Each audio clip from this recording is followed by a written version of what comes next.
The average American plans to spend about $1,000 on holiday gifts this year, according to a recent Gallup poll. And a big chunk of that money gets lost in impulse buys, fake discounts, or feeling pressured to buy things that we don't actually need. So today, I want to give you 3 holiday spending traps to avoid and how to save money without feeling like a Grinch or killing the joy of the holiday season. Hey, if you're new here, my name is Obi, and I've worked in the finance industry for years, from wealth management to asset management. But the tips in this video aren't about complicated strategies. They're simple, practical things that will help you spend less without killing the fun. See, holiday deals are everywhere, but here's the mindset shift that has helped me save a lot of money over the years. A sale only saves you money if you were planning to buy it anyway. If you weren't planning to buy something in the first place, the sale isn't saving you money. It's just getting you to spend money that you wouldn't have otherwise spent. And here's why this matters. A lot of retailers, especially around big events like Amazon Prime Day or Black Friday, will increase the price before the sale so discounts look bigger. And there's reports and analyses every single year showing that many Prime Day deals are actually higher than the regular price a few months earlier. And that's why tools like camel.com can be really helpful. It lets you check the actual price history of an item that you're seeing on Amazon so you can see if it's actually a real deal or just good marketing. And I'll be real, I've fallen for things that looked like a good deal too. See, there was a time when I bought a pair of Power Beats because I wanted something that wouldn't fall out of my ears while I was cleaning around the house. I liked them for a period of time, but after a while, I completely stopped using them and went back to using my AirPods while cleaning and just accepted the risk of them inevitably falling into the toilet. And for years, my Power Beats just collected dust. Looking back, I would have saved money by being honest with myself and admitting that I didn't actually need a separate pair of headphones that I could dedicate to cleaning around the house. So just because something is on sale doesn't mean that it's a good purchase for you.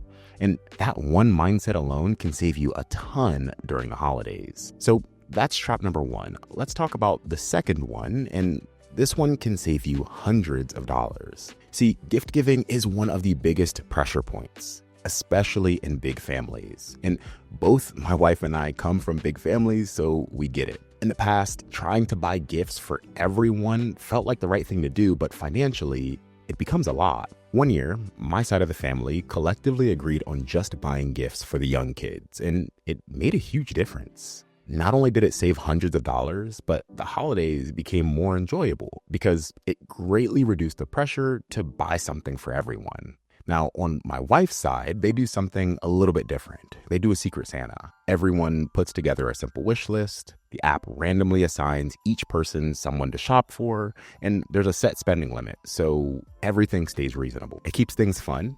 Everyone still gets something that they actually want, and no one feels the pressure to buy a long list of gifts. It's been a great way for her side of the family to keep the joy of gift giving without all of the stress that can come with it. And one thing I want to point out, communicating your plans early can really go a long way. When you're upfront with people by saying things like, hey, we're keeping gifts simple this year, or we're doing a Secret Santa to save money, you can avoid misunderstandings and guilt. Not everyone is going to love it, and that's okay, but the people who really care about you and your finances, they're going to understand. Now, this next one hits home for a lot of people. One of the easiest ways to blow your budget during the holiday season is believing that you need to buy your way to a perfect holiday. And I saw this firsthand growing up. I remember seeing other kids get just a crazy amount of stuff every year. And while we didn't get all the things that they did, my parents always made sure to get us meaningful gifts and spend quality time together as a family. And looking back, I remember that quality time way more than I remember the gifts. Now, don't get me wrong, I appreciated the gifts at the time, but looking back, it was the time together that actually mattered. And that was one way that my parents saved money. They didn't get us everything on our list, which also taught us an important lesson. You don't always get everything that you want. And I never felt like we were lacking. So here are a few ideas that can be a lot of fun for a fraction of the cost. You can have board game nights with the family, movie nights at home, You can drive around and look at Christmas lights, especially if you have young kids in the family, or you can do a holiday potluck instead of buying all of the food yourself. These things can mean so much more than another toy or a piece of tech, and they help you enjoy a great holiday without overspending. So just to zoom out, first, sales don't always mean savings, especially if you weren't planning to buy the item in the first place. Second, buying gifts for everyone adds up fast, and there are less expensive ways to handle it. And third, you don't have to buy your way into a great holiday. Simple traditions are often the best ones. And using these strategies don't make you a Grinch. They're just thoughtful ways to reduce your spending and still enjoy the holiday season. But there is another side of holiday spending that people don't really talk about, and that's what happens afterwards. So if you want to stay ahead of the traps that some people only notice once the holidays are over, check out my next video that breaks them down and shows you how to avoid the regret.